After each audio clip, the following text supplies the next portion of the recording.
a decorated CIA operative, 32 years of loyal service to his country, a quiet retirement in the shadow of Langley headquarters, and then ... the pills arrived.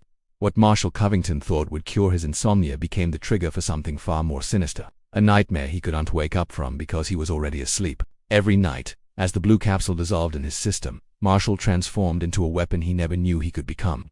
A programmed killer, an involuntary assassin, 17 bodies, 6 months of blackouts, 0 memories. This is Yuan-Chi, just a story about one man's fight to reclaim his mind from the very agency he devoted his life to protecting. This is about government betrayal at its most chilling, when those who serve become expendable lab rats in experiments that should have died decades ago with MKUltra. When Marshall finally discovered blood on his hands and realized he'd been murdering former colleagues in his sleep, he faced an impossible truth. The CIA wasn't just using him, they were erasing witnesses, covering tracks, eliminating anyone who knew too much about operations that could never see daylight. Imagine waking up every morning not knowing where you've been, finding scratches you can't explain, seeing news reports about assassinations happening blocks from your home on the exact nights you can't remember. Now imagine discovering that you're not alone, that dozens of retired agents across the country are experiencing the same terrifying blackouts, or prescribed the same innocuous sleeping pills by the same shadowy program. The Project Nightshade conspiracy runs deeper than Marshall ever imagined, and the closer he gets to the truth, the more dangerous his situation becomes. His wife is threatened, his allies disappear, and the scientists behind the program will stop at nothing to keep their human experiments classified. But Marshall Covington didn't survive 3 decades in the intelligence world by being easy to silence. He's about to wage the most important war of his life, not against foreign enemies, but against the masters who believe they own him. How did a loyal patriot become an unwitting serial killer? Can a man reclaim his humanity when his own mind has been weaponized against his will? And what happens when the hunter realizes he's actually the prey? Stay with us as we uncover the shocking true events that expose the dark underbelly of intelligence operations and prove that some government secrets are buried in blood. The autumn leaves drifted across Dolly Madison Boulevard, painting McLean, Virginia, in shades of amber and crimson. The humid subtropical climate that defined this prestigious suburb was beginning its slow surrender to cooler temperatures, and Marshall Covington watched from his kitchen window as morning fog rolled in from the nearby Potomac River. His colonial-style home, nestled in the exclusive Langley Farms neighborhood, stood as a testament to a successful career, though few of his neighbors knew exactly what that career had entailed. At 58 years old, Marshall should have been enjoying the fruits of retirement. His service record was impeccable, even if most of it remained sealed in classified vaults. 32 years with the Central Intelligence Agency, operations in 17 countries, commendations he could never display, sacrifices that left invisible scars. He'd seen things that would break most people, done things that haunted his dreams, all in service of a nation that would never publicly acknowledge his existence. The house on Waverly Way had cost him nearly $2 million, but it was worth every penny for the proximity to Langley headquarters just 3 miles down the road. Even in retirement, Marshall couldn't shake the habit of measuring distances to the office. Some connections run too deep to sever cleanly. Eleanor appeared behind him, her hand gentle on his shoulder. They'd been married for 29 years, though he'd been absent for at least half of them. She'd endured the unexplained absences, the middle-of-the-night phone calls, the months when he'd return home thinner and harder-eyed, unable to discuss where he'd been or what he'd done. She deserved better than what the agency had put her through, but she'd never complained, not once. "You barely slept again," she said softly, concern etched in her voice. Marshall turned from the window, forcing a smile that didn't reach his eyes. "Just old habits. You know how it is." But it wasn't just old habits.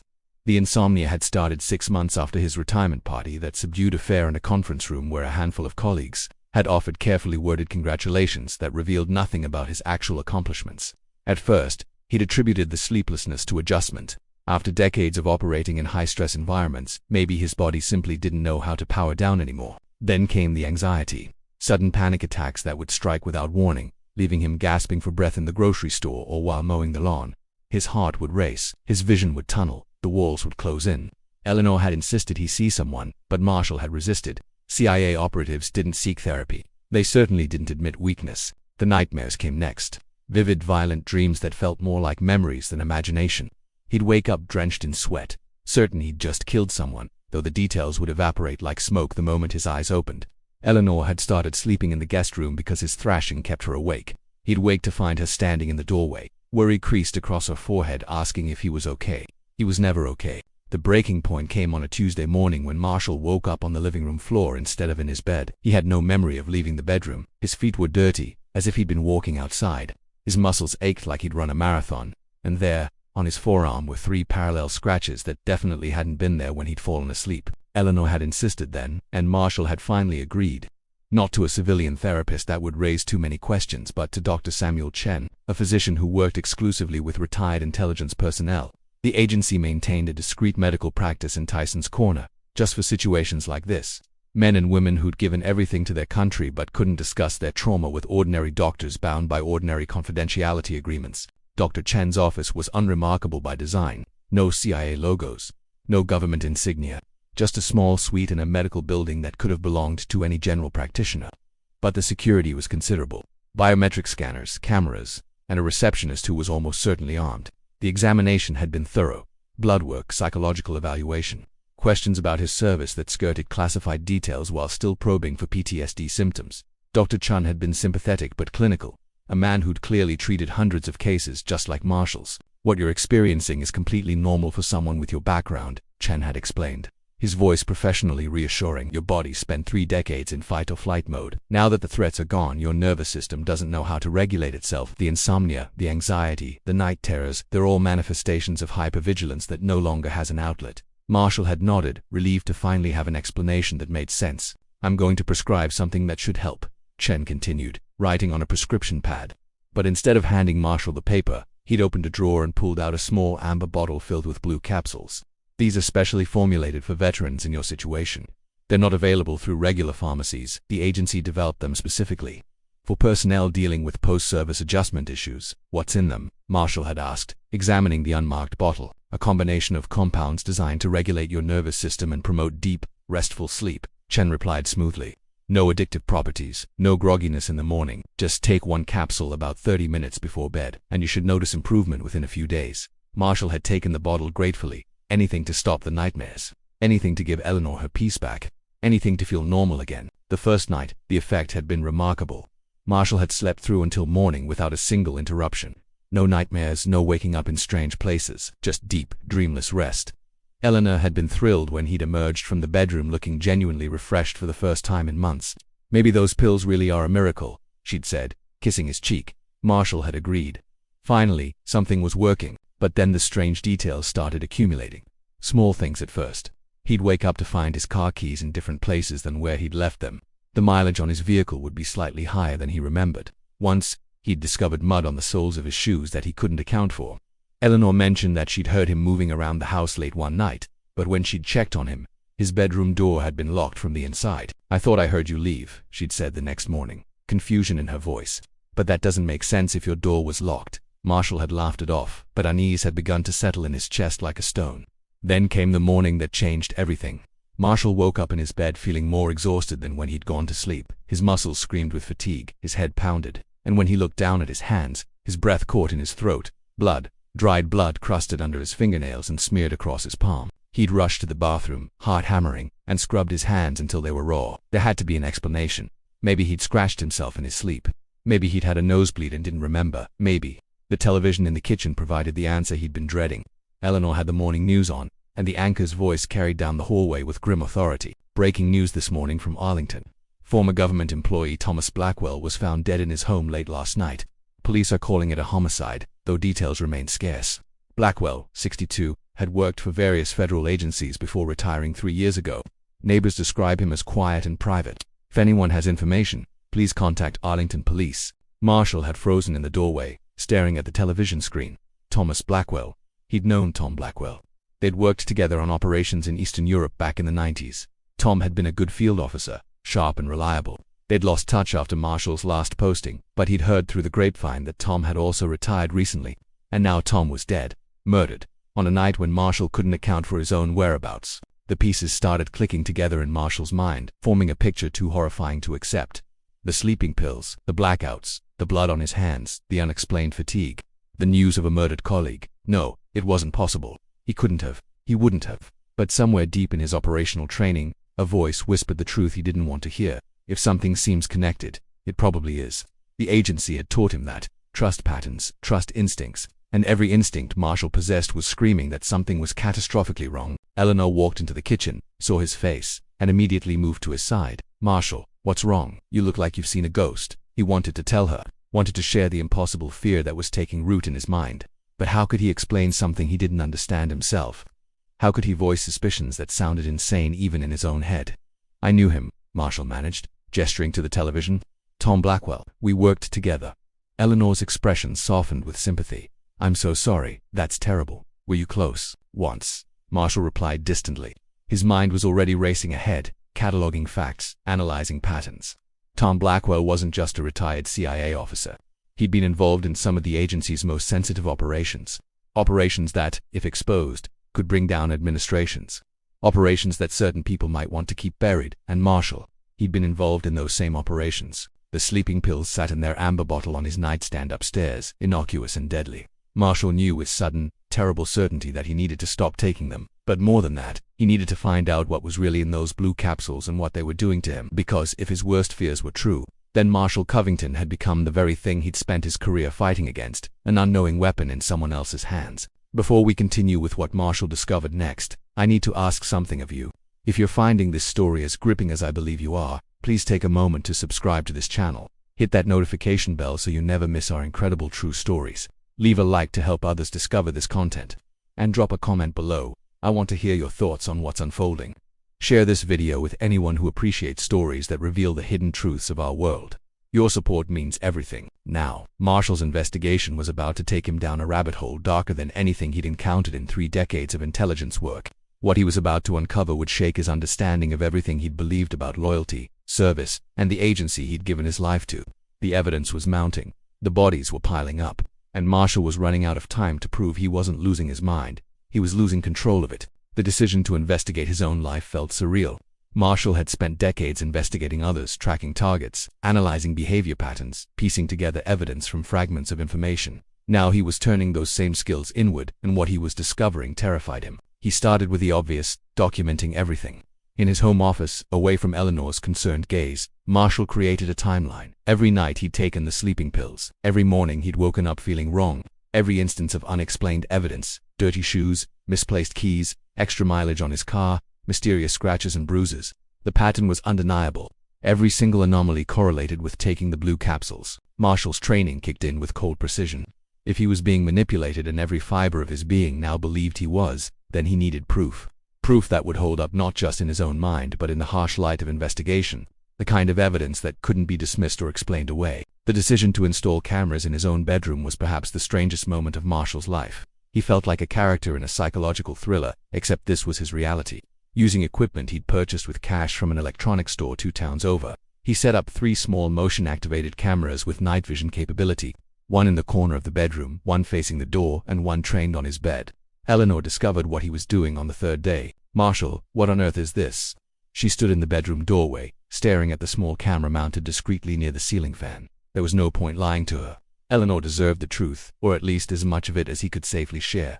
He sat her down on the bed and, in careful terms, explained his fears. The blackouts, the blood, the coincidence of Tom Blackwell's murder. His suspicion that the sleeping pills were doing something far worse than promoting rest. Eleanor's face cycled through disbelief, fear, and finally, a determined resolve that reminded Marshall why he'd married her.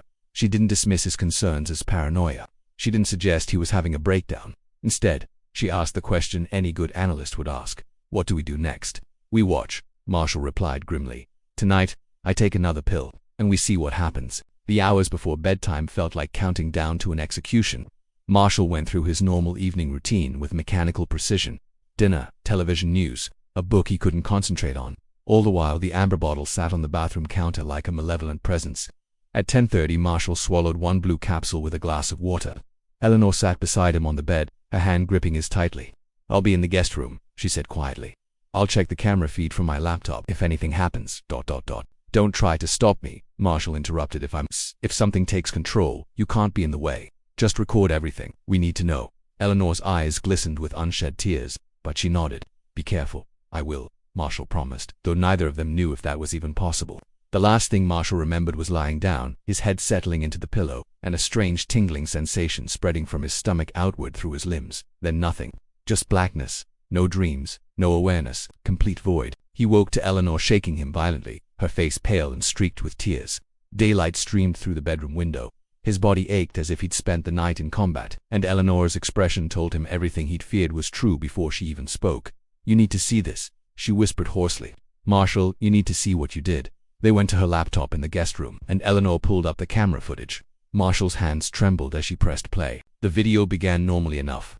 Marshall lying in bed, still. Then, approximately 45 minutes after taking the pill, movement, but it wasn't the restless shifting of normal sleep. Marshall watched himself sit up with mechanical precision, his movements smooth and purposeful. His eyes were open but vacant, staring at nothing, and then he stood, dressed quickly in dark clothes that had been laid out, though Marshall had no memory of preparing them, and walked out of the bedroom. The second camera caught him leaving the house through the back door. The timestamp read 11:53 p.m. For the next 6 hours, the camera recorded an empty bedroom. Then, at 5:47 a.m., Marshall reappeared. His clothes were different. His gait was exhausted. He undressed, disposed of the dark clothing in a trash bag, and climbed back into bed as if nothing had happened. The man in the video looked like Marshall, moved like Marshall, but it wasn't Marshall, not the conscious, aware version of himself. It was someone else wearing his body like a suit. "There's more," Eleanor said, her voice shaking. She pulled up her phone and showed him a news alert. This happened last night. The headline made Marshall's blood run cold. Retired federal employee found dead in Bethesda home. Foul play suspected. The victim's name was Jennifer Morrison. Marshall had worked with her in the early 2000s, brilliant analyst, sharp mind, and she'd been involved in the same classified operations as Tom Blackwell. As Marshall himself, IDIDN, single quotes double quotes. Marshall's voice broke, but the evidence was right there. He'd left his house during the hours when the murder must have taken place. He'd returned exhausted, changed his clothes, and gone back to sleep with no memory of what he'd done. Eleanor grabbed his face, forcing him to look at her. "Listen to me. This isn't you. Something is being done to you. Those pills. They're turning you into something you're not. We need to figure out what's happening and how to stop it." Marshall nodded numbly. His wife was right. The question wasn't whether he'd killed Jennifer Morrison. The pattern suggested he probably had, though he had no conscious memory or intent. The real question was who was controlling him and why. He spent the next 3 days conducting research, cross-referencing information from his time at the agency with current events. What he discovered was a pattern that chilled him to his core. Over the past 6 months, 8 former CIA officers had died under suspicious circumstances. 8 people who'd all worked on the same set of operations in the late 90s and early 2000s, operations involving black sites, enhanced interrogation, and activities that would be considered war crimes if they ever came to light. Marshall knew those operations intimately. He'd been part of them. And now someone was systematically eliminating everyone who could testify about what had actually happened, but who and how were they using him as their weapon? The answer came from an unexpected source. On the 4th day of his research, Marshall received a phone call from a number he didn't recognize. A voice he hadn't heard in years spoke on the other end. "Marshall Covington, I was wondering when you'd start putting the pieces together." Marshall's grip tightened on the phone. "Who is this?" "Robert Haynes. I know you remember me." He did. Robert Haynes had been a fellow field officer, someone Marshall had worked alongside on multiple operations. They'd lost touch after Haynes had taken a position at CIA headquarters doing something administrative and classified. "Bob, what... How did you know to call me?" "Because I was experiencing the same things you are," Haynes replied, his voice tight with barely controlled panic. "The blackouts, the exhaustion, the murders on the news that somehow connect to nights I can't remember. Marshall, we're being used. The sleeping pills. They're not medication. They're triggers. Triggers for what? For programming that was installed years ago, during our active service. Marshall, do you remember the enhanced training program we went through in '98? The one at that facility in West Virginia?" Marshall's blood ran cold. He did remember. A week-long intensive training session ostensibly designed to improve field performance under stress. They'd been told it involved cutting-edge psychological techniques. There had been drugs administered, memory exercises, strange drills that seemed to bypass conscious thought. They implanted commands, Haynes continued, his voice cracking, subconscious triggers that could be activated later. Most of us were never supposed to need them. They were meant as fail-safes in case we were captured and needed to be remotely activated for extraction or intelligence gathering. But now someone's weaponizing that old programming. The sleeping pills contain the chemical activator. When we take them, we become what they programmed us to be years ago. Who? Marshall demanded. Who's behind this? I don't know all the players, but it's coming from inside the agency. Someone high up is using us to clean house. To eliminate witnesses, Marshall, I've identified 11 other retired officers who were prescribed the same pills. 3 of them are dead, officially ruled suicides, but I know better. They figured out what was happening and were eliminated before they could expose the program. Why are you still alive? Marshall asked suspiciously. Why am I? Because we're useful.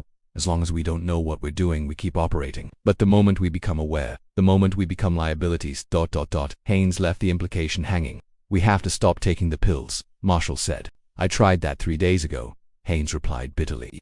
Yesterday I received a call from someone claiming to be from medical services. They told me that stopping the medication abruptly could cause severe health complications. Then they described Eleanor, what she was wearing, where she'd gone grocery shopping. Marshall, they're watching us. They're monitoring everything. If we deviate from the program, our families become targets. The room seemed to tilt around Marshall.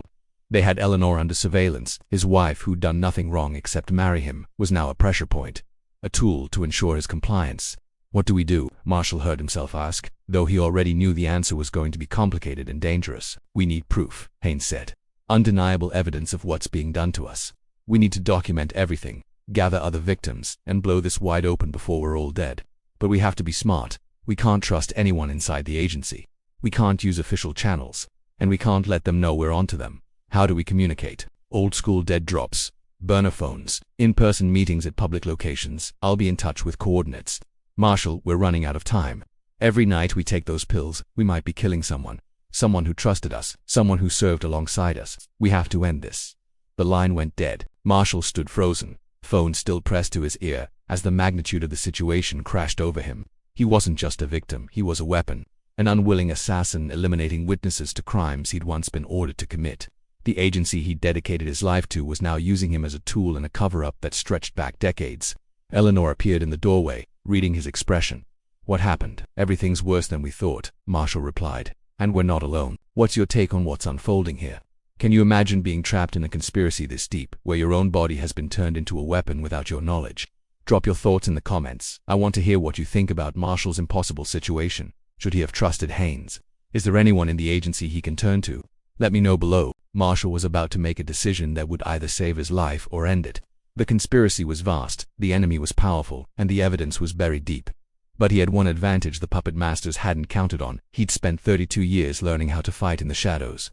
Now he was going to use every skill they'd taught him against them, and what he was about to uncover about Project Nightshade would reveal a truth so disturbing, so morally bankrupt, that even he couldn't believe the agency would go this far. The Arlington Public Library was busy on a Wednesday afternoon, exactly the kind of public space where surveillance would be difficult without being obvious. Marshall sat at a table in the reference section, a stack of books about Virginia history spread in front of him. To any observer, he was just another retiree pursuing a hobby. Only the slight tension in his shoulders and the way his eyes constantly tracked the room betrayed his true purpose. Robert Haynes arrived exactly on time, selecting a book from a nearby shelf before settling into a chair to tables over. For 5 minutes, neither man acknowledged the other. Old tradecraft habits ran deep. Watch for tails, check for anomalies, verify you're not walking into a trap. Only after Haynes gave the all-clear signal, adjusting his watch, did Marshall casually walk over and sit across from him. I found 4 more, Haynes said quietly, pretending to read the book in front of him. Former officers, all prescribed the same sleeping pills from agency-connected physicians, all experiencing blackouts and unexplained exhaustion, all living near cities where retired CIA personnel have been murdered in the past 8 months. Marshall's jaw tightened. That brings us to 15 confirmed victims of whatever this program is. 16, Haynes corrected grimly. I contacted Marcus Webb yesterday. You remember him, Damascus operation in 2003? He was experiencing the symptoms too. This morning his wife called me hysterical. Marcus walked into his garage last night and shot himself. Single gunshot to the head. Police are calling it suicide. Marshall felt sick. Marcus Webb had been one of the toughest operators he'd known, not the type to take his own life, which meant someone had either activated his programming for a lethal final mission or Marcus had been eliminated when he became too aware of what was happening to him. We need those pills analyzed, Marshall said. We need to know exactly what's in them. Haynes slid a small flash drive across the table, disguised as a bookmark. Already done. I have a contact at a private lab, someone with no government connections. The chemical composition is on that drive. Marshall, you're not going to believe this, but the primary compound is a derivative of compounds developed during Project MK. Marshall's blood ran cold. MKUltra, the CIA's infamous mind control program from the 50s and 60s. The program that had supposedly been shut down and condemned as unethical. The program that had destroyed lives and violated every moral principle in pursuit of the perfect controllable agent. I thought MKUltra was terminated, Marshall said slowly. Officially, yes. In '73, Director Helms ordered all MKUltra files destroyed. But we both know nothing in intelligence truly disappears. Someone kept the research, someone continued the experiments, and someone recently perfected the technique. Haynes pulled out his phone, showing Marshall a photograph of a document. It was heavily redacted, but enough remained visible to send chills down Marshall's spine. Project Nightshade. The header read, Continuation of behavioral modification studies initiated under MKUltra Subproject 68. Where did you get this? Marshall demanded. From Daniel Keller. He worked in the agency's science division before retiring last year. He'd been gathering evidence of illegal programs for years, planning to go public. 3 weeks ago, someone prescribed him sleeping pills for anxiety. Daniel realized what was happening and went underground, but not before sending me copies of what he'd found. Marshall, Project Nightshade isn't just about covering up old operations. It's about testing whether the agency can create sleeper agents, operatives who can be activated remotely, perform missions, and have no conscious memory of what they've done. We're guinea pigs, Marshall said flatly. Expendable test subjects, Haynes corrected. Think about it. We're all retired. We all have knowledge of illegal operations that certain people want buried. We're the perfect experimental group. If the program works, they get plausible deniability for political assassinations. If it fails, we're just troubled veterans who snapped. Either way, the secrets stay buried. Marshall forced himself to think clinically, pushing aside the rage and betrayal. Who's running it? This had to be authorized at a very high level. The operational details point to Dr. Richard Holbrook. He's the chief scientist in the Special Activities Division. His background is in neuropharmacology and behavioral psychology. The man is brilliant and completely immoral.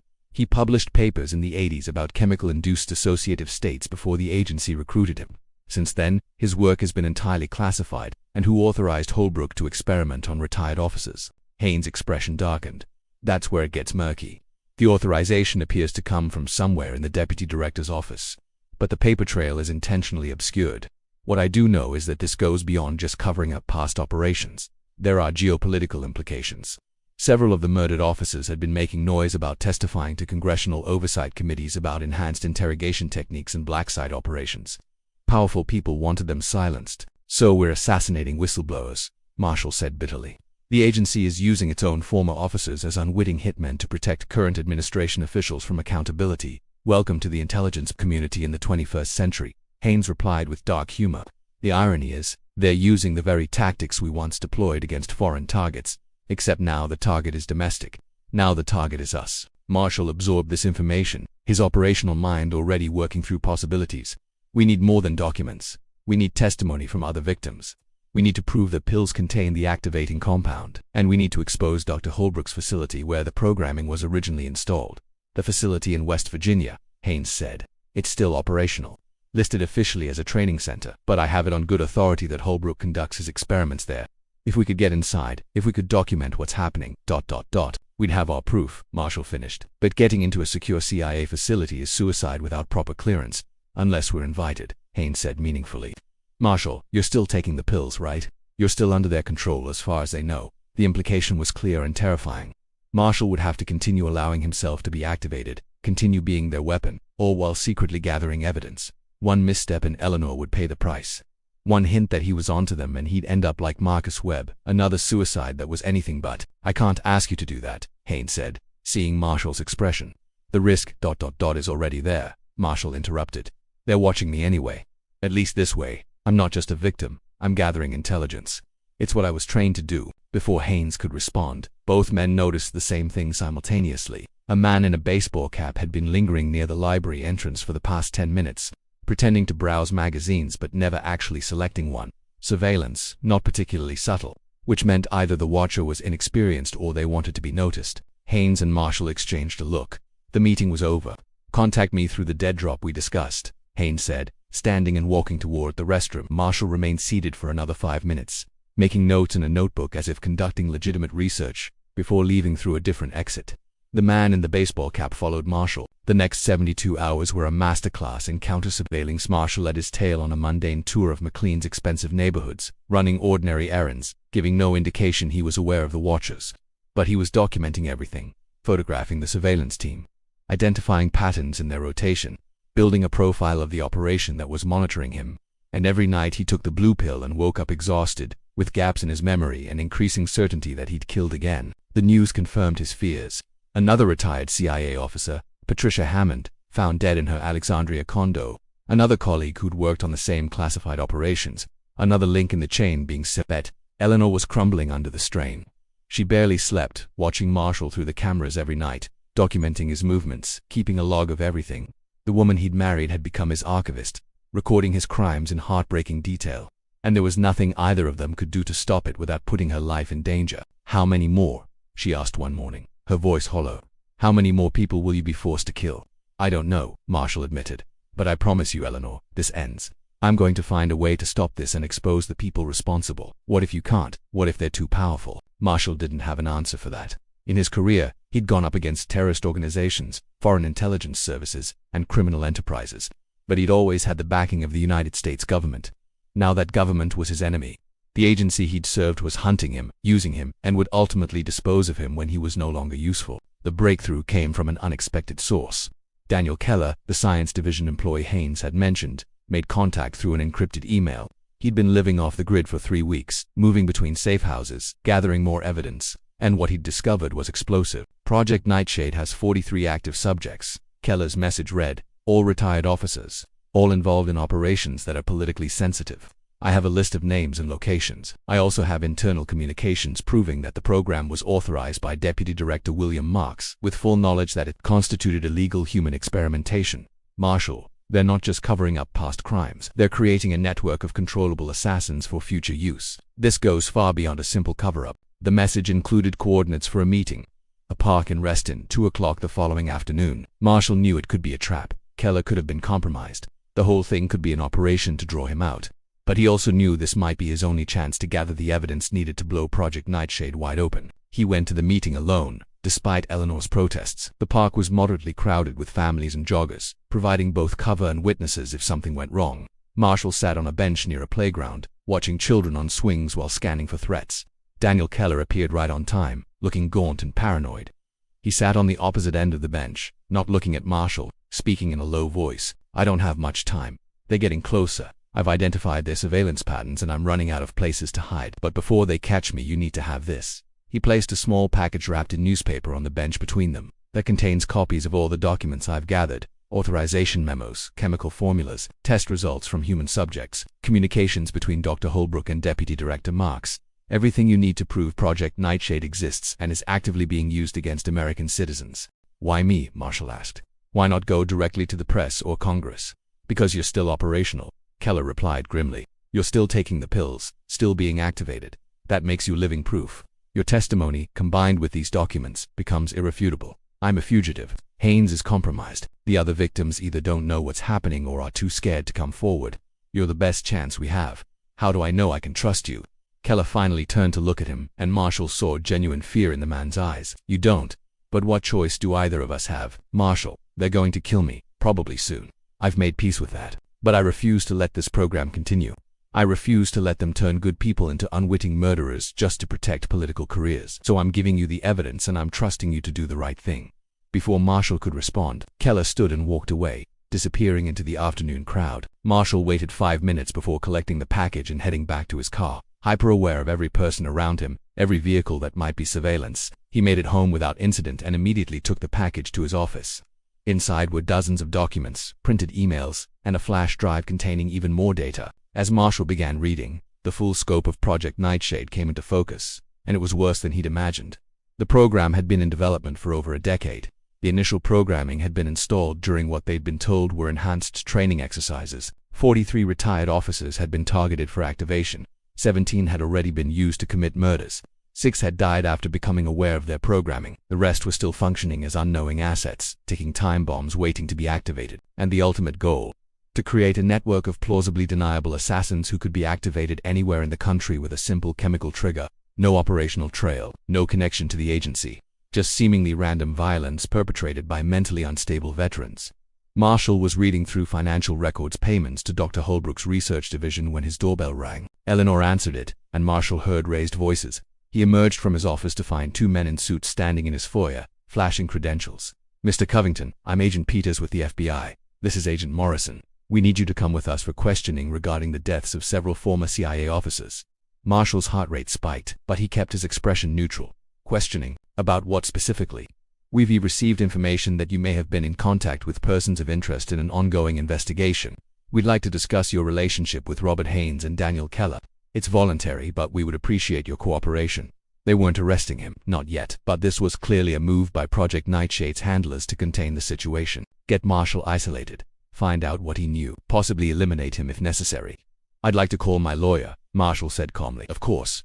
Agent Peters replied with a smile that didn't reach his eyes. But we're hoping this can be a simple conversation, just helping us fill in some gaps. Eleanor stood behind the agents, her face pale. Marshall met her eyes and gave an almost imperceptible nod. She understood if he didn't return, she needed to take the evidence and run. "Let me get my jacket," Marshall said. He never got the chance. As he turned back toward his office, he felt rather than heard the movement behind him. The agents were closing in, their body language shifting from cordial to predatory, and then something hit him in the neck, a sharp sting like an insect bite.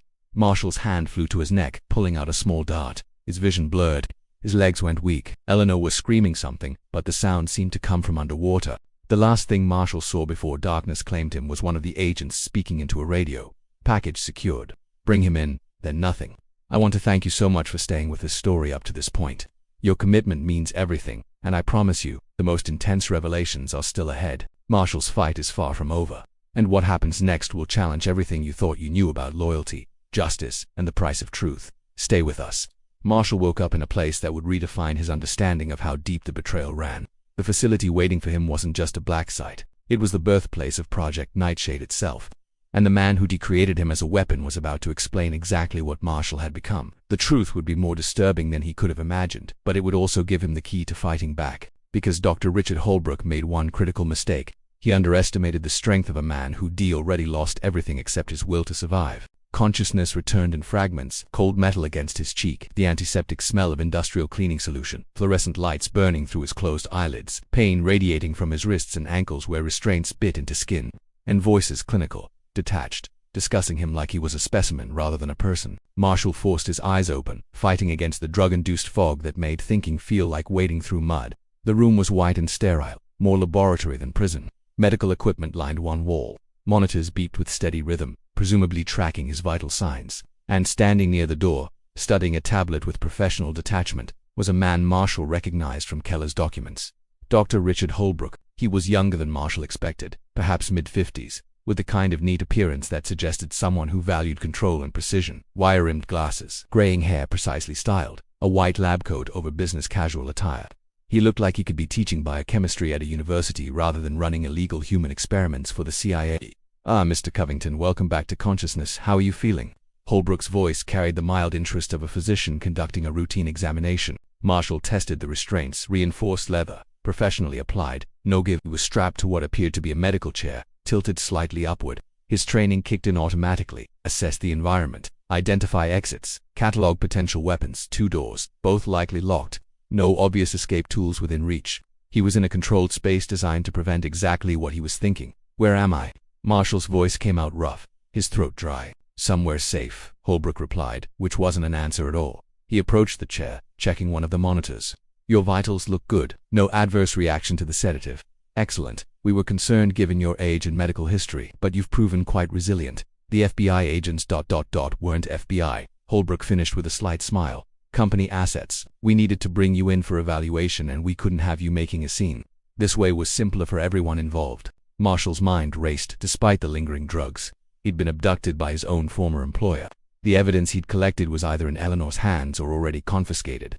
And he was now completely at the mercy of the people running Project Nightshade. "I suppose you have questions," Holbrook continued, pulling up a stool and sitting with the casual posture of someone settling in for a conversation. "Most subjects do when they reach awareness. It's a critical phase in the program, the moment when the conscious mind recognizes what the subconscious has been doing. Some handle it well, others ... He gestured vaguely. "Well, there have been unfortunate incidents like Marcus Webb." Marshall asked bitterly. Did he handle it well when he shot himself? Something flickered across Holbrook's expression, regret, annoyance. It was gone too quickly to identify. Mr. Webb was a special case. He became aware prematurely and made the unfortunate decision to attempt self-termination rather than cooperation. We prefer scenarios where subjects remain operational, but we adapt to circumstances as needed. The clinical language made Marshall's stomach turn. They were talking about people's lives, about murders and suicides, with all the emotional weight of discussing laboratory mice. "Why me?" Marshall asked, trying to buy time while his head cleared. "Why any of us?" Holbrook leaned back, clearly pleased to have an audience for what was obviously a source of professional pride.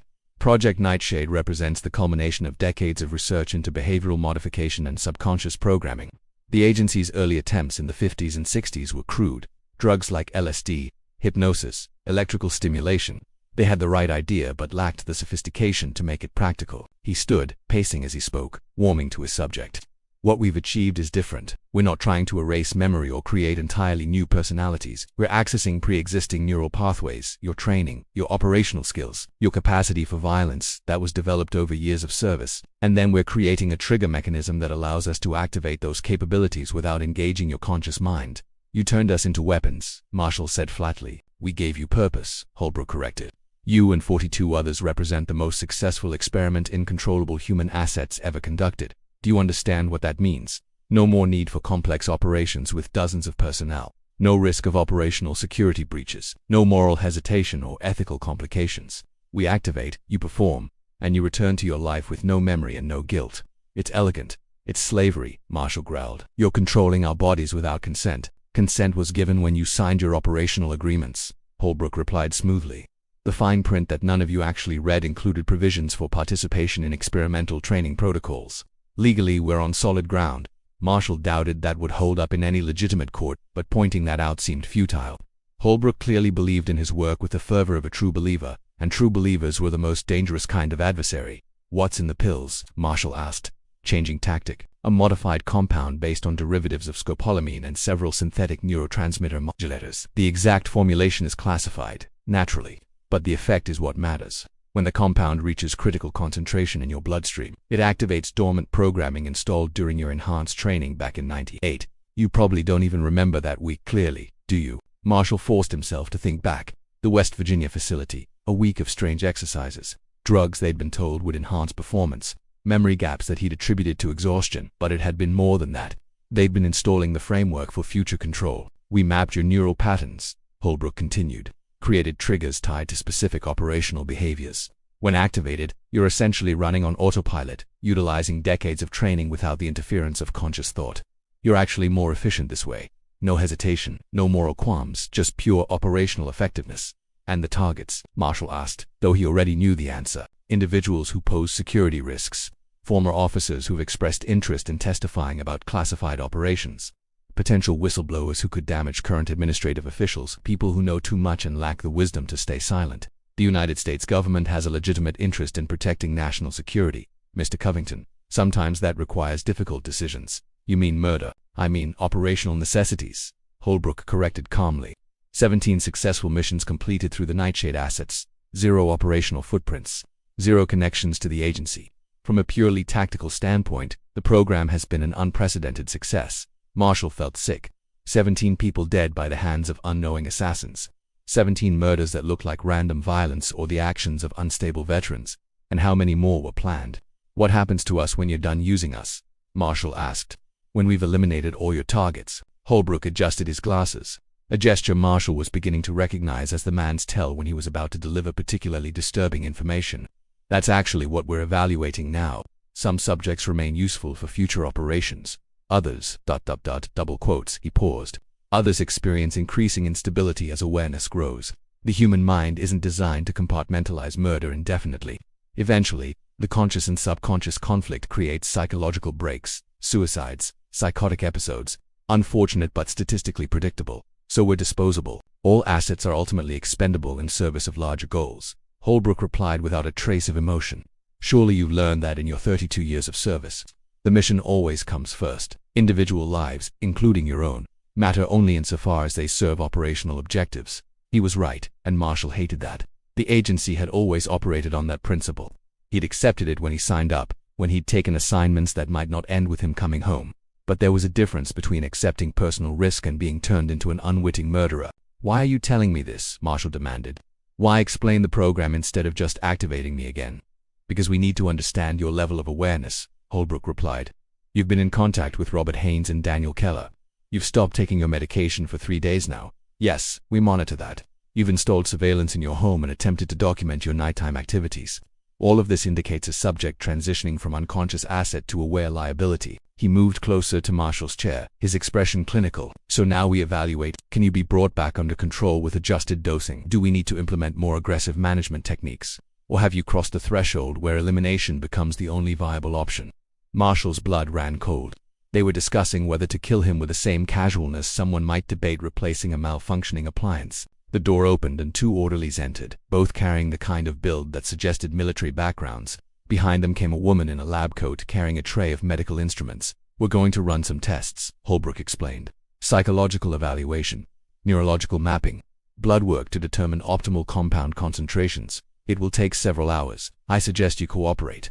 Resistance will only extend the unpleasantness. Marshall wanted to fight, to rage against the restraints and the people who'd violated his autonomy so completely.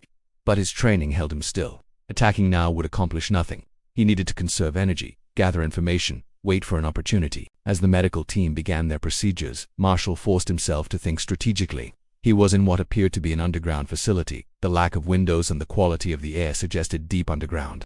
The West Virginia training facility Holbrook had mentioned. Possibly security would be significant. But even the most secure installation had vulnerabilities. Over the next 6 hours, Marshall was subjected to every test imaginable. Psychological questionnaires, neurological scans, blood draws, interviews probing his memories and emotional responses. Through it all, he provided minimal cooperation, answering questions vaguely, giving no indication of how much he actually knew or what evidence might exist outside these walls. And as the day wore on, Marshall began to notice something interesting. He wasn't alone in this facility. Through the walls he could hear voices, movement at one point. When the door opened he caught a glimpse of another room across the hall containing a restrained figure he recognized, Thomas Brennan, a former CIA paramilitary officer Marshall had worked with in Afghanistan. Brennan was supposed to be retired and living in Montana. Instead, he was here, strapped to a chair just like Marshall, being subjected to the same nightmare. They weren't just holding Marshall. They were holding multiple subjects, which meant this facility was the central hub of Project Nightshade, the place where they brought assets who became problematic, the place where they decided who could be salvaged and who needed to be eliminated. And if Marshall could somehow get free, if he could reach the other prisoners, they might have numbers on their side. 43 people had been turned into unwitting assassins. Some were still out in the world, unaware. But others were here, imprisoned, waiting to discover if the agency would let them live or die. Dr. Holbrook returned as the sun was setting. Marshall could tell by the shift change he heard in the hallway, even though he couldn't see outside. The doctor reviewed the test results on his tablet, occasionally making notes. Your results are interesting, Holbrook finally said. Neurologically, you're still an excellent candidate. The pathways we created remain intact and accessible. Psychologically, however, you've developed significant awareness in opposition to the program. This creates a dilemma, which is, Marshall asked, though he dreaded the answer. You're too valuable an asset to waste, but too aware to be reliably controlled through standard protocols. So we're going to try something experimental, an enhanced version of the compound, combined with electrical stimulation to reinforce the programming. Essentially, we're going to reset your conscious awareness while preserving your operational capabilities. You're going to erase me, Marshall said flatly. We're going to resolve the conflict between your conscious and subconscious minds in favor of operational effectiveness, Holbrook corrected. You'll still be Marshall Covington. You'll still have memories of your wife, your career, your life. But the awareness of Project Nightshade, the moral complications, the resistance, all of that will be suppressed beneath the primary programming. You'll take your medication without question. You'll complete assignments without awareness. You'll be the perfect asset. They were going to lobotomize him chemically, turn him into an automaton wearing Marshall Covington's face. Eleanor would get back a husband who looked and sounded right but was fundamentally broken, a puppet dancing on chemical strings. When Marshall asked, his voice barely above a whisper, tomorrow morning we need to prep the equipment and ensure we have the correct dosing levels. Tonight, you'll remain here under observation. Holbrook stood, preparing to leave. I'd suggest you rest. Tomorrow is going to be challenging for both of us. He left, the orderlies securing the door behind him. Marshall was alone in the sterile room with only the beeping monitors and his own desperate thoughts for company.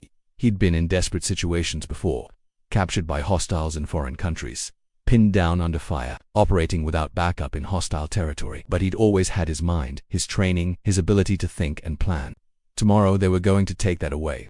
They were going to turn him into a thing that murdered on command and never knew why. Eleanor's face appeared in his mind, the way she'd looked the morning after Tom Blackwell's murder, when she'd seen the blood on his hands and known something was terribly wrong. The way she'd stayed by his side despite the danger, despite the horror of what he'd become. She deserved better than to live with a hollowed-out version of her husband. Marshall tested the restraints again, knowing it was futile but unable to stop himself. The lever held firm. The chair was bolted to the floor. Whoever had designed this facility had anticipated exactly this scenario, an experienced operative trying to escape. Hours passed. The facility settled into night shift routines, fewer footsteps in the hallway, longer gaps between door openings. And then, around what Marshall estimated was 2 in the morning, he heard something that changed everything. A crash, shouting, the unmistakable sound of gunfire. The facility alarm began blaring, red emergency lights flashing. Marshall's door burst open and one of the orderlies rushed in, weapon drawn, looking panicked. What's happening? Marshall demanded. Breach, the orderly replied tersely, scanning the hallway. Multiple subjects escaped from the East Wing. They've armed themselves. We're on lockdown. The man moved to secure the door, and that's when Marshall saw his opportunity. The other prisoners had made a move. Somehow, somewhere in this facility, people being held against their will had decided they'd had enough. And in the chaos of the breach, security was dividing its attention. "You need to unlock me," Marshall said urgently. "If this place is under attack, I can help. I'm a trained operative." The orderly hesitated, clearly weighing options. More gunfire erupted somewhere close by. The man's radio crackled with frantic communications, and in that moment of distraction, Marshall made his move. He'd been slowly working his right hand against the restraint for hours, ignoring the pain, creating just enough slack. Now he pulled hard, feeling skin tear but also feeling the leather give slightly. Just enough. His hand slipped free, before the orderly could react. Marshall had the restraint off his other hand and was lunging forward, his legs still bound but his upper body free. He caught the man's weapon arm, twisting sharply in a disarm technique drilled into muscle memory. The gun clattered to the floor. What followed was brief and brutal. The orderly was trained, but Marshall had 3 decades of experience and the desperate strength of a man fighting for his mind. Within seconds, the orderly was unconscious on the floor and Marshall was freeing his legs from the restraints. He took the man's weapon, his radio, and his security badge. Then Marshall stepped into the hallway and into the largest fight of his life. The facility that had held him prisoner was tearing itself apart. And somewhere in this underground labyrinth were other victims of Project Nightshade who'd decided that dying free was better than living as controlled weapons. Marshall was going to find them. He was going to help them escape. And then he was going to burn Project Nightshade to the ground with Dr. Richard Holbrook inside it. We're approaching the end of this incredible story, but please stay until the very end to discover how Marshall's fight concludes. If you've made it this far, it means you're invested in seeing justice served, and I promise you won't be disappointed. But before we continue, I need to ask one more time. If you're enjoying this story, please subscribe to our channel and leave a like. Share this with anyone who believes in holding power accountable. Your support helps us bring more of these important stories to light. Drop a comment below and tell us what you think. Are you rooting for Marshall? Do you believe he'll succeed? Now, let's finish this story together. The underground facility was chaos. Marshall moved through corridors filled with smoke from disabled security systems, following the sounds of conflict. His stolen radio crackled with desperate communications from security personnel trying to contain the breach, giving him valuable intelligence about the facility layout and where the other escaped prisoners had gone. He found the first group in what appeared to be a medical storage room, 3 men and a woman barricaded behind overturned equipment. All wore the same hospital gowns Marshall had been dressed in. All looked terrified but determined. "Marshall Covington," one of the men asked. "Recognition dawning. Delta Division. Damascus operation." "James Pruitt," Marshall replied, recognizing the speaker. "Cairo Station, 2006. What's happening?" "We organized," Pruitt explained rapidly. "Been planning for 2 weeks. There are 19 of us held in this facility. Dr. Holbrook was planning to decommission 7 subjects tomorrow. That's company speak for execution. So we decided tonight was the night. We overpowered our guards during shift change, got weapons, and now we're fighting our way out." "How many security personnel?" "Maybe 40 total, but they're scattered throughout the facility. The place is huge, goes down at least 4 levels. We've secured this level and part of the one above. But they've called for reinforcements from the main compound." "Where are the others?" Marshall asked. "Spread throughout the facility. Some headed for the armory to get better weapons. Some went to the server room to steal hard drives with evidence. And Sarah Chen led a group to find Dr. Holbrook. She wants answers before we leave." Marshall's operational instincts took over. "We need to consolidate, not scatter. Every minute we're divided makes us vulnerable." "Where's the primary exit?" "West Elevator Bank, but it's secured with biometric locks and heavily guarded. Our plan was to breach the loading dock on sublevel 2. It connects to a vehicle tunnel that leads to the surface. Then that's our objective. We gather everyone, move as a unit to sublevel 2, and we get out before reinforcements arrive." "Do we have communications with the others?" Pruitt held up a radio he'd taken from a guard. "Same frequency you're on, but Sarah won't respond. She's determined to confront Holbrook." Marshall cursed under his breath. In any extraction, there was always someone who wanted revenge more than freedom. He understood the impulse. He wanted Holbrook to pay for what had been done, but personal vendettas got people killed. "All right, you 3 head for the loading dock. Use the radio to tell any prisoners you encounter to converge there. I'll find Sarah and bring her along. Marshall Holbrook probably has his own security detail. Going after him is necessary." Marshall interrupted. "If Sarah gets captured or killed trying to confront him, her death is on us. Besides, if we can grab Holbrook, we have a high-value hostage that gives us leverage to negotiate our way out if things go wrong." It was a rationalization, and they all knew it. But Pruitt nodded, understanding that some arguments couldn't be won. Marshall moved deeper into the facility, following the mental map he'd been constructing since waking up in this nightmare. The facility truly was massive. Multiple levels of laboratories, medical wards, administrative offices, and what appeared to be living quarters for long-term subjects. Marshall passed rooms filled with disturbing equipment, examination chairs like the one he'd been strapped to, neural imaging machines, pharmaceutical storage that held enough controlled substances to stock a hospital. Project Nightshade clearly had significant funding and resources. He found Sarah Chen on level 3, in what appeared to be Dr. Holbrook's personal laboratory. She stood over a computer terminal, downloading files onto a flash drive while keeping a weapon trained on 2 cowering lab assistants. Sarah was younger than Marshall, maybe early 40s, but she moved with the confidence of someone who'd seen extensive fieldwork. "Sarah Chen." Marshall called from the doorway, hands visible to show he wasn't a threat. "Marshall Covington," she replied without looking away from the computer. "Heard you were here. Thought maybe you'd already made it out. Not without making sure everyone else gets out too. We're consolidating at the loading dock. We need to move. In a minute I'm copying everything on Holbrook's personal system. Names of everyone involved in Project Nightshade. Financial records, communications with Deputy Director Marks. Everything we need to expose this program publicly. Where's Holbrook? Office down the hall. Last I checked. Locked himself in with his personal security team. Coward knows what's coming." There was cold fury in her voice. "Do you know what they did to me? They activated me 17 times. 17 people dead by my hands, and I didn't even know. I have children, Marshall. I have 2 daughters who think their mother is a retired analyst living in Seattle. And all this time I was flying to different cities, murdering people in my sleep, and coming home like nothing happened." Marshall understood her rage. He felt it too, the violation of his autonomy, the betrayal by the institution he'd served, the blood on hands he couldn't even remember dirtying. But right now, survival took precedence over revenge. "Then let's make sure this evidence gets out. Let's make sure everyone knows what was done to us, but we can't do that if we're dead or captured. Sarah, we need to leave now." The computer finished its download. Sarah pocketed the flash drive and looked at Marshall with eyes that burned with purpose. "One more thing first." She moved to Holbrook's office door and knocked politely, as if this were a normal business visit. "Dr. Holbrook, it's Sarah Chen, subject 17. I'd like to have a conversation about informed consent." There was silence from behind the door. "I know you're in there," Sarah continued, her voice eerily calm, "and I know you have security with you. But here's the thing, I have your research data. I have the evidence that proves everything, and I'm walking out of this facility with it. The question is whether you want to provide your own testimony to complement that evidence, or whether you want to let your work speak for itself." The door opened a crack. Dr. Holbrook's face appeared, pale and strained. Behind him, Marshall could see 2 security officers with weapons drawn. The doctor had clearly been monitoring the facility breach and knew his situation was deteriorating. "What do you want?" Holbrook asked. "Answers," Sarah replied. "Starting with this, did you ever, for even one moment, consider what you were doing to us? Did you ever think about the lives you were destroying while you played God with our minds?" Holbrook's expression hardened. "What I did was advance the science of behavioral modification beyond anything previously achieved. Project Nightshade is a breakthrough that will shape intelligence operations for decades. You've turned human beings into remote-controlled killers," Marshall said from behind Sarah. "You violated every ethical principle in medicine and made us complicit in murders we couldn't even remember committing. That's not breakthrough science. That's monstrous. Ethical principles are luxuries afforded to those who don't bear responsibility for national security," Holbrook replied, sounding like he was reciting a rationalization he'd given himself many times. "Every subject in this program was already trained to kill. I simply found a way to utilize that training without the interference of moral hesitation or the burden of memory. If anything, I was being merciful." "Merciful?" Sarah's voice rose.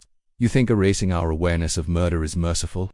I killed a former colleague, Dr. Holbrook, a woman I'd worked alongside for 6 years, and you made me do it without even knowing. That's not mercy.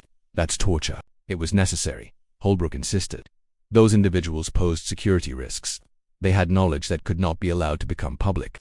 The alternative would have been traditional assassination protocols, which would have raised questions and potentially exposed current operations.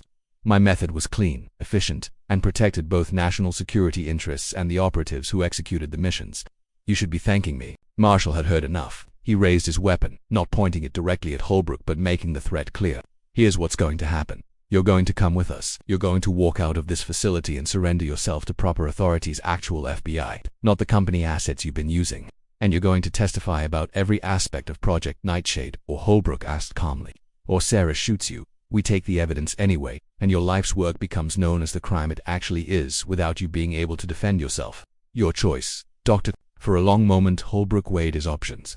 His security team clearly wanted to fight. Marshall could see it in their posture, but the doctor was smart enough to recognize that his situation was untenable. The facility was compromised. His subjects had escaped. His research was already copied. Fighting would likely end with his death and accomplish nothing. Very well, Holbrook said finally. I'll cooperate. But I want assurances that I'll be treated fairly by whatever authorities you involve. You'll get the same fairness you showed us, Sarah replied coldly. Which is to say, none at all. But you'll be alive, which is more than you deserve. The security officers stood down reluctantly as Holbrook stepped out of his office. Marshall confiscated their weapons and secured them in a nearby storage closet. Then, with Holbrook under guard, the three of them began making their way toward the loading dock. The journey through the facility revealed the full extent of the chaos. Security teams were still trying to restore order, but the escaped subjects had done significant damage. Fires burned in several areas where electrical systems had been sabotaged. Water poured from damaged pipes, and throughout it all, Marshall saw evidence of the other victims of Project Nightshade: personal effects in rooms, medical charts, psychological profiles, 43 lives that had been stolen and weaponized. They encountered 2 more escaped subjects on their way to the loading dock. Both joined their group, increasing their numbers and firepower. By the time they reached sublevel 2, they'd gathered 12 people, not everyone who'd escaped, but enough to constitute a formidable force. James Pruitt was already at the loading dock with 7 others, having successfully gathered stragglers. The entrance to the vehicle tunnel was secured with a rolling steel door, but one of the escapees had worked as an engineer in his pre-CIA life and was working on bypassing the electronic locks. 2 minutes, the engineer called out. Maybe 3. The system's old but robust. Marshall moved to the tactical position, covering the approach from the main facility. Behind them he could hear security forces regrouping, preparing for an assault to retake the loading dock. Reinforcements would be arriving soon. Holbrook's facility might be off books, but the agency would have response teams stationed nearby for exactly this kind of emergency. How long before company reinforcements arrive? Marshall asked Holbrook. 20 minutes, the doctor replied after a moment's hesitation. There's a tactical team stationed at the main compound 5 miles from here. They would have been alerted the moment the facility alarm sounded, which meant they had perhaps 15 minutes of lead time once they got out. Not much, but it would have to be enough. Sarah moved beside Marshall, checking her weapon. What's the plan once we're out? We can't exactly call the police. Half of local law enforcement probably has connections to the agency. We go public, Marshall replied. We take Holbrook, the evidence, and our testimony directly to media outlets that can't be easily silenced. National networks, major newspapers. We give them everything and we do it simultaneously so the story can't be contained. They'll discredit us. One of the other subjects said, call us mentally unstable veterans, say we're conspiracy theorists having a collective psychotic break. Probably, Marshall agreed. But with Holbrook's testimony, with the documentary evidence, with 19 witnesses all telling the same story, that's harder to dismiss. And once the story is out, others will come forward. The 6 subjects who were found dead in supposed suicides, their families will demand investigations. The politicians who authorized this program will face pressure. We might not win completely, but we'll expose enough truth to ensure Project Nightshade can never operate again. Got it, the engineer called out. The steel door began rolling upward, revealing a dark tunnel that sloped toward the surface. Vehicle tracks in the concrete suggested this was used for supply deliveries, large enough for trucks, which meant it would accommodate their group easily. Everyone move, Marshall ordered. Double time, we need to be clear before reinforcements arrive. The group hurried into the tunnel, their footsteps echoing off concrete walls. Emergency lights provided minimal illumination, creating pools of shadow between each fixture. Marshall and Sarah took rearguard positions, weapons ready in case security forces pursued. Behind them, the sounds of the facility grew distant. They'd made it perhaps 300 yards when Marshall heard vehicles approaching from ahead from the surface. His stomach sank. The reinforcements had arrived faster than Holbrook predicted. Ambush positions, Marshall called out. Find cover. Don't fire unless fired upon. We need to try talking first. The group scattered to the sides of the tunnel, taking what cover they could behind support pillars and equipment alcoves. Holbrook stood in the open, clearly calculating whether his odds were better with his subjects or with the responding security team. 3 black SUVs roared into the tunnel, their headlights blinding. They skidded to a stop about 50 yards from Marshall's position. Doors opened and heavily armed tactical operators emerged, taking defensive positions behind their vehicles. A voice echoed through the tunnel, amplified by a megaphone. This is Security Team Alpha. All subjects are ordered to disarm and surrender immediately. Comply now and you will not be harmed. Marshall stepped forward slightly, still keeping some cover. We're former CIA officers who were subjected to illegal human experimentation. We have evidence of Project Nightshade and testimony from Dr. Richard Holbrook. We're willing to surrender to proper federal authorities, actual FBI oversight, not agency assets. Otherwise, we're prepared to fight our way out. There was a pause as the tactical team presumably communicated with someone higher up the chain. Then the voice returned, but now it carried a different tone, less commanding, more negotiating. We're prepared to discuss terms, but we need good faith gestures. Release Dr. Holbrook. Surrender the evidence you've collected. Then we can talk about your safe transfer to protective custody. Protective custody where we conveniently die in accidents, Sarah called out. We know how this works. We were the ones doing it to other people. No deal. Marshall's mind raced through options. They were outnumbered and outgunned. The tactical team had professional equipment and probably body armor. In a straight firefight, Marshall's group would suffer heavy casualties even if they won, but surrendering meant trusting the same agency that had spent years turning them into unwitting murderers. Then salvation came from an unexpected direction. Eleanor's voice cut through the standoff. Impossibly, miraculously. Marshal Covington, don't you dare surrender to these people. Marshall whirled to see his wife emerging from one of the equipment alcoves, accompanied by Robert Haynes and 3 people carrying professional camera equipment. News media. Eleanor had somehow tracked him down, contacted Haynes, and brought a film crew to document everything. Eleanor, how did you, ... double quotes, Marshall began. The documents you left at home, she explained rapidly. I found them after those fake FBI agents took you. I contacted Haynes. We figured out where the facility was based on Daniel Keller's notes, and we brought the media. Marshall, everything that's happening right now is being broadcast live. She gestured to the cameras, which were indeed recording. One of the cameramen spoke into his phone, apparently providing commentary for a live stream. The tactical team's ambush had suddenly become a public event, viewable by potentially thousands of people online. The voice on the megaphone returned, now clearly thrown off script. You need to stop filming immediately. This is a classified operation. This is a criminal enterprise being exposed. Eleanor shot back. We have testimony from 19 victims of illegal human experimentation. We have Dr. Richard Holbrook in custody. And we have evidence that proves Deputy Director William Marks authorized Project Nightshade, knowing it violated both domestic and international law. You can either facilitate our safe exit and allow proper investigation, or you can attack us on camera and prove every accusation we're making. Marshall had never been more proud of his wife. While he'd been imprisoned and fighting for his life, Eleanor had been assembling the pieces needed to actually win this fight. Documentation wasn't enough. Testimony wasn't enough. But documentation, testimony, and public exposure in real time, that was unstoppable. The tactical team was clearly receiving new orders, probably from very panicked leadership. After several long minutes, the megaphone voice returned with a significantly different tone. Stand down. All parties stand down. We're bringing in proper oversight. FBI Counterintelligence Division has been notified and is en route.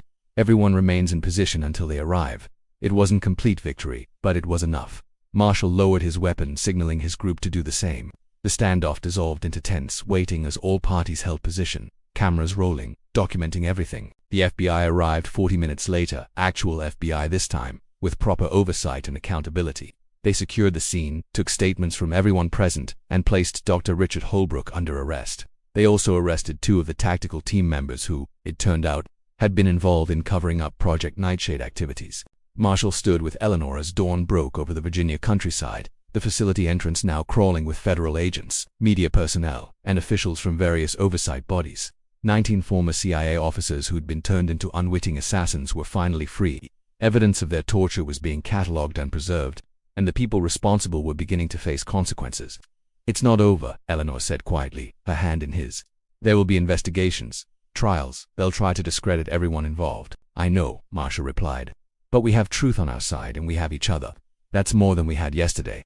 Over the following weeks, the Project Nightshade scandal dominated national news. Deputy Director William Marks was arrested and charged with multiple counts of illegal human experimentation and conspiracy to commit murder. Dr. Richard Holbrook turned state's evidence in exchange for a reduced sentence, providing detailed testimony about the program's operations. Congressional hearings were convened. The CIA underwent a massive internal investigation. Not everyone believed the story. Conspiracy theorists claimed it was all fabricated. Some politicians defended the program as necessary national security work, but enough evidence existed, enough witnesses testified, and enough pressure built that real change became inevitable. All 43 subjects of Project Nightshade were located and provided treatment to counteract the chemical programming. Several required extensive psychological therapy to deal with the trauma of learning they'd committed murders without knowledge or consent. Support groups were formed, lawsuits were filed, and slowly, painfully, the victims began reclaiming their lives. Marshall and Eleanor left McLean behind, moving to a small coastal town in North Carolina where they could live simply and quietly. Marshall dedicated himself to helping other victims of Project Nightshade navigate their recovery. He testified at every trial, gave interviews to journalists investigating intelligence community abuses, and became an advocate for proper oversight of classified programs. On a warm afternoon, 6 months after the facility escape, Marshall sat on his back porch watching waves roll onto the beach. Eleanor brought him iced tea and settled into the chair beside him. "How are you doing?" she asked gently. It was a question she asked often, understanding that healing from this kind of trauma wasn't linear. "Better," Marshall replied honestly. "Still have nightmares sometimes. Still struggle with knowing what I did even though I wasn't in control. But I'm better. Dr. Winters says that's normal. Progress, not perfection." Marshall smiled slightly. The therapist Eleanor had found specialized in working with intelligence community personnel. She'd been invaluable in helping him process everything that had happened. "I was thinking about Tom Blackwell today," Marshall said quietly, "and Jennifer Morrison, and all the others. The people I killed while under control.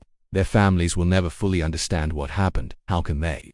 How do you explain to someone that their loved one was murdered by a government program that turned former agents into remote-controlled assassins?" "You do what you've been doing," Eleanor replied. "You tell the truth. You advocate for accountability. You help prevent it from ever happening again. That's all anyone can do." She was right. Marshall couldn't bring back the people he'd killed. He couldn't erase the trauma inflicted on himself and the other subjects, but he could ensure their suffering meant something. He could fight to make sure Project Nightshade represented the last time, not just another example of the intelligence community treating its own people as expendable lab animals. His phone rang. Robert Haynes calling with an update on the latest trial. 3 more officials from the deputy director's office were facing charges. The web of conspiracy was still unraveling, revealing exactly how deep the corruption had run. Marshall answered, discussed the legal developments, and ended the call feeling something he hadn't felt in months. Hope, real tangible hope that accountability might actually happen, that justice might be served, even in an imperfect, incomplete way. "You know what I think," Eleanor said after he hung up. "I think you're the bravest person I've ever known, not because of anything you did in your 32 years of service, but because after discovering the worst betrayal imaginable, you chose to fight back rather than surrender. You chose to expose the truth rather than protect yourself. That takes real courage." Marshall reached over and took her hand. "I couldn't have done any of it without you. You saved my life, Eleanor, not just by bringing the cameras to that facility, but by believing me when I said something was wrong, by standing with me even when it would have been easier to walk away. You saved me." They sat together as the sun descended toward the horizon, painting the sky in shades of orange and purple. Marshall Covington had been many things in his life. A soldier, a spy, an unwitting assassin, a victim, a survivor. Now he was simply a man trying to build something good from the wreckage of betrayal. Project Nightshade had tried to take his humanity. It had tried to reduce him to a weapon, a tool, an asset to be deployed and discarded. But it had failed, because humanity isn't just consciousness or memory. It's the choice to fight for what's right even when the cost is devastating. It's the refusal to accept that some crimes are too powerful to be challenged. And as Marshall watched the waves and felt Eleanor's hand in his, he knew one thing with absolute certainty. He was finally free. So what did you think of Marshall's incredible journey? From unwitting assassin to freedom fighter, his story reminds us that even when the most powerful institutions betray us, the human spirit can still prevail through courage and truth. I want to hear from all of you watching this. Drop a comment below, telling me your thoughts on this story. What surprised you most? What would you have done in Marshall's situation? And please, tell me your name and what city and state you're watching from. I love knowing where our audience is and connecting with people from around the world who appreciate these powerful stories. If this story moved you, inspired you, or made you think differently about accountability and justice, please subscribe to our channel. Hit that bell notification so you never miss another incredible true story. Give this video a like and share it with friends and family who need to hear Marshall's message about standing up to power. We have so many more emotional, powerful stories waiting for you. Real people facing impossible odds, truth overcoming lies, justice prevailing even when it seems impossible. Your support means we can keep bringing these stories to light. Keep holding power accountable. Keep celebrating the courage of ordinary people doing extraordinary things. Thank you for watching until the very end. Thank you for caring about Marshall's story. And thank you for being part of a community that believes truth matters, that accountability matters, and that every person's dignity is worth fighting for. Until next time, stay curious, stay courageous, and never stop questioning.